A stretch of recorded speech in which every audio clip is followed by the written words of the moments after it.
North Korea has once again placed its military alliance with Russia in the global spotlight, as Kim Jong-un openly celebrated the return of his soldiers from the battlefields of Ukraine.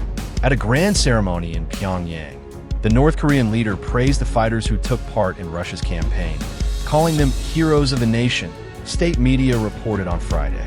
According to the Korean Central News Agency, KCNA, Kim described the returning troops as men who had displayed unshakable bravery during the Russian push to retake the strategic Kursk region from Ukrainian forces. That area, seized by Kyiv's army last year, became a central battleground where North Korean soldiers were directly involved in supporting Russian operations.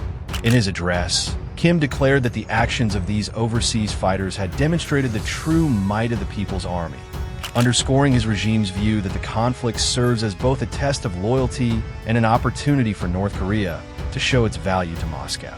Analysts believe this public praise is designed not only for morale, but also to strengthen the political narrative at home. State media reported that Kim paid his respects at a memorial honoring fallen North Korean soldiers who lost their lives in Russia. The ceremony included a concert for the returning units and a banquet attended by grieving families of those killed in action. The tone of the event reflected both celebration and solemnity, signaling Pyongyang's intent to portray these sacrifices as noble. Observers noted that this open acknowledgement marks a sharp contrast with last year, when Pyongyang kept quiet about its troop deployments to Ukraine. At that time, secrecy was maintained to avoid intensifying international criticism, particularly from South Korea, the United States, and European nations. Today, the regime appears more confident in revealing its involvement. Kim also met with senior officers who led North Korean contingents abroad, describing their assignments as the highest duty entrusted to loyal fighters. His words echoed not just gratitude, but also encouragement for those still engaged on the front lines. Such rhetoric, experts argue, is meant to frame North Korea's participation as a historic mission tied to its broader struggle against what Pyongyang calls Western aggression. The ceremony comes shortly after Russian President Vladimir Putin himself lauded North Korea's role in Ukraine. In a message to Kim, Putin praised the heroism of North Korean soldiers, drawing parallels with the Soviet-Korean cooperation during World War II, when both sides fought together against Japanese occupation on the Korean peninsula. Putin emphasized that the bonds of militant friendship forged decades ago remain strong and dependable, even in the present day.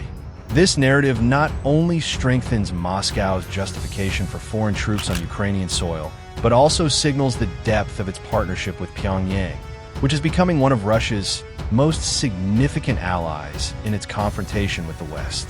The relationship between the two isolated states has expanded significantly. Both countries signed a mutual defense treaty last year, pledging military assistance if either came under attack. In April 2024, Pyongyang officially confirmed for the first time that its soldiers were actively fighting in Ukraine, ending months of speculation by intelligence agencies and foreign governments. According to South Korean intelligence estimates, North Korea deployed more than 10,000 troops to Russia's Kursk region, along with heavy weaponry such as artillery shells, ballistic missiles, and long-range rocket systems. Western officials have voiced concern that these battlefield experiences could one day be redirected against South Korea or U.S. forces in the Asia-Pacific. Casualty figures, though disputed, remain high. South Korean lawmakers reported in April that roughly 600 North Korean soldiers have been killed out of an estimated 15,000 deployed. This loss rate is considered significant for Pyongyang, though the regime portrays the deaths as martyrdom in the service of its global struggle. Seoul-based Yonhap news agency quoted an official from South Korea's unification ministry, suggesting that the elaborate ceremonies in Pyongyang serve two purposes: to